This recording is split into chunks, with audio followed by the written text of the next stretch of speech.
Hello and welcome. I am Evan Graham. This is Good Words, and I am your host along with the lovely Regina McMenomy. Hello, hello. Hello, hello. And now we're going to talk about villains and Yes, heroes. and heroes, yes. Because you can't really talk about one without the other. No, you can't. You can try to focus on villains. We actually did a hangout a few months ago, just talking about our favorite villains. My tagline for it was those you love to hate and hate to love.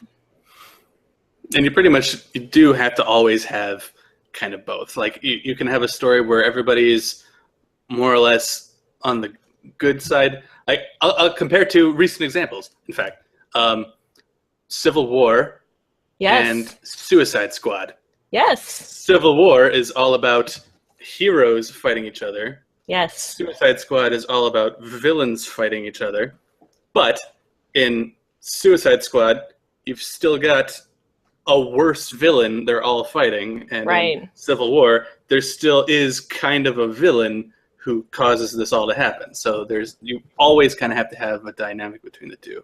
And it's been said that like a hero can only be as good as his or her monster, whoever they're fighting. Like there's always got to be a yin yang kind of thing between the two. Yeah, you always have to have that give and take, because if you didn't have a villain to a hero, you lack the conflict.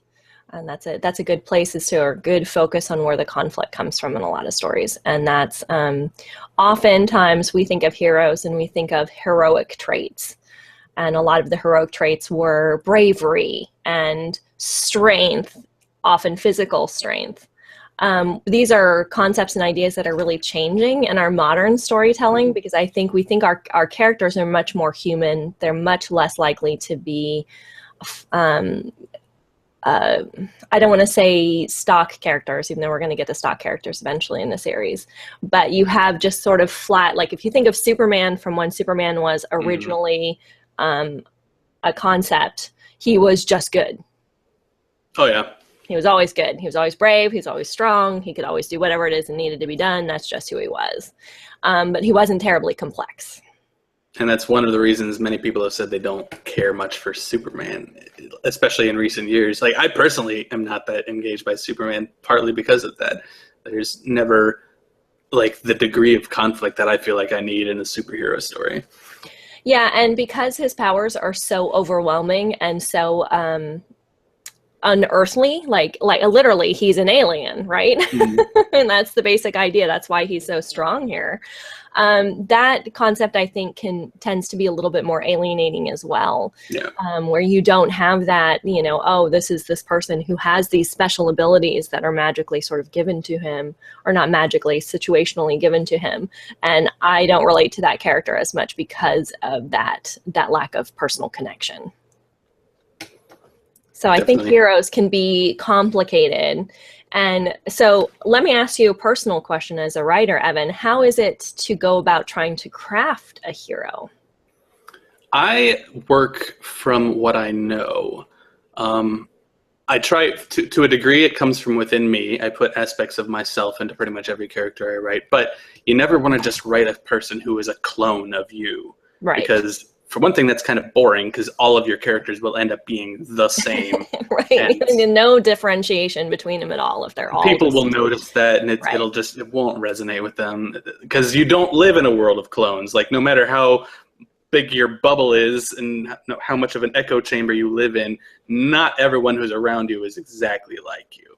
So I also try to pull in aspects of my experience with other people and like put little bits of this person in, little bits of that person in. I try my best just generally to get inside the heads of people who I know. And that's something I've actually learned partly through my experience with theater, learning how to create a character that is unlike myself and to sort of think of what would I be like if my life was different in this way, if this thing had happened to me in my childhood, if this thing was happening to me in the world right now, if I was of this particular minority or that particular minority. Little things like that will inform your decisions, and you should always think in terms of the world you're writing in. So if you're writing in a realistic fiction setting, it's pretty easy to do that because the world basically works the same as the one that you do live in. But if you're writing something that's high fantasy or like sci-fi, then you've got an environment that is fundamentally different from yours in significant ways. That should also affect the way the character is in that world. So Absolutely. if your character is like an immortal elf, it'll have a different concept of mortality than you do, and that'll change the way they think about life in general, and it'll change the way they view the concept of death in their story. Yeah, each piece kind of comes out as having its own significance that way. Mm-hmm. Right? Like, so you see like how you would put your own personality would go through this situation, or how you might craft somebody who would react differently than you would. Right. Yeah. And they should always be, above all else, they should be internally consistent. They should behave as they do throughout the story. Like the person they are at the beginning of the story won't be exactly the same as the person they are at the end of the story, but it'll be because of everything that happened in between. Right. And this is another thing that you sort of learn through acting. If you work on learning acting, your character might pop into a scene, then pop out of a scene again, then pop into another scene again, and not be seen in between. But they don't just stop being themselves in between. Right. So yeah, there's more to it than that.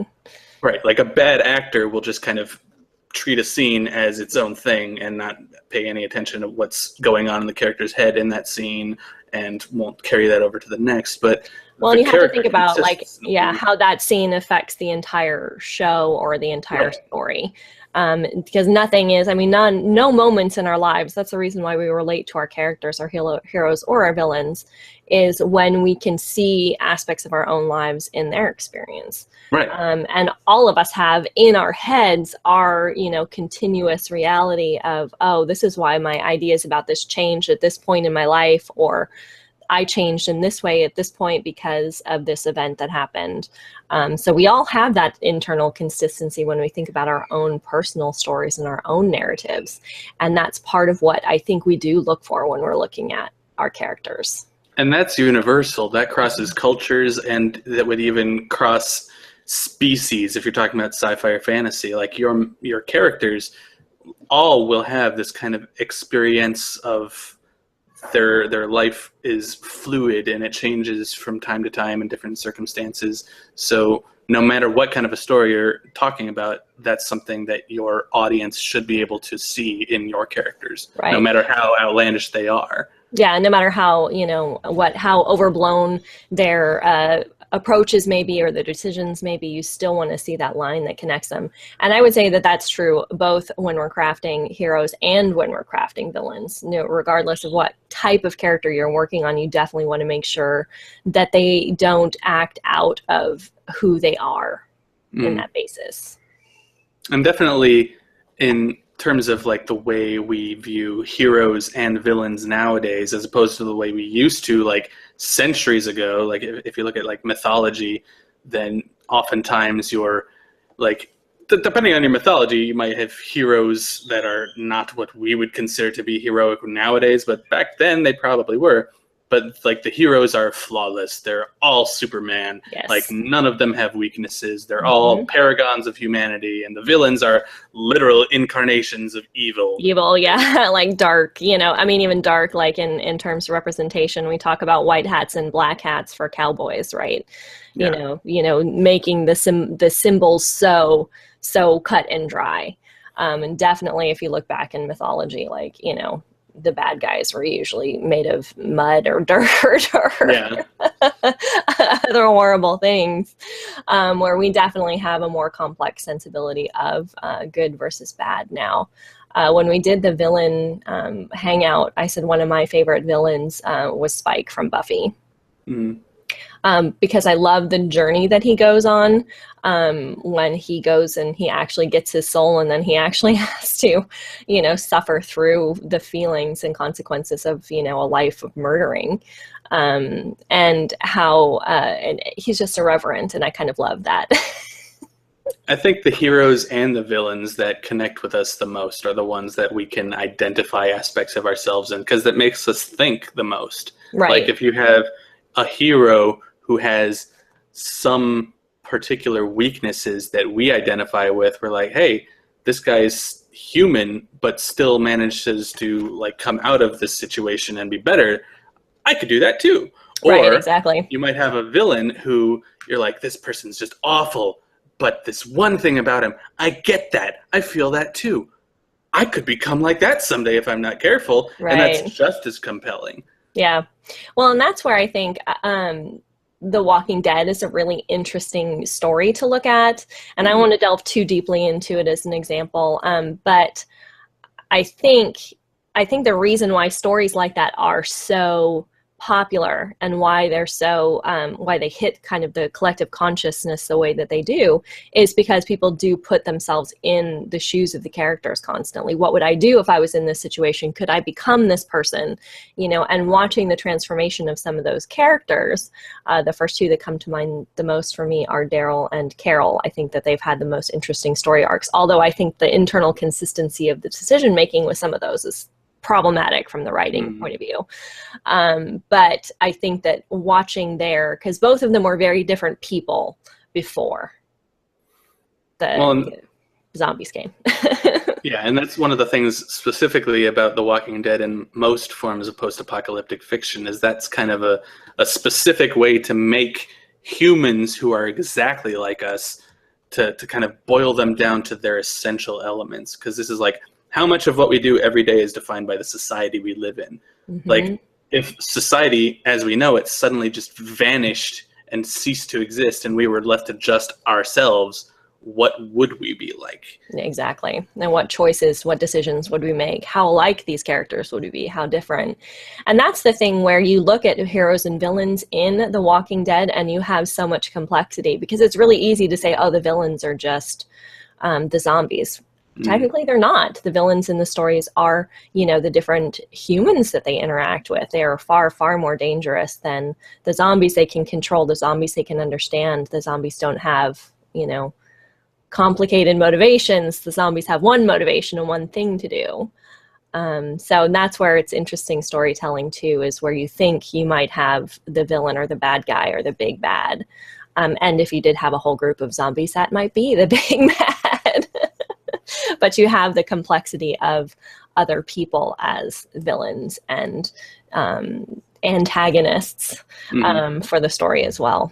And the story began were just like us. Like, that's part of what makes them compelling villains in that situation. Like, before the apocalypse happened, they were just another person on the street. Like, you wouldn't know them from Adam. But like, when everything fell apart, they became this way, other people became this way, and it just boils down the essentials of their own humanity or lack thereof. Yeah, absolutely. Absolutely.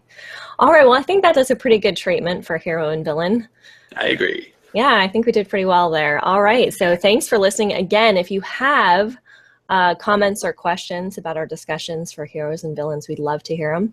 Make sure to leave comments on thegeekembassy.com, and we'll see you next time for good words.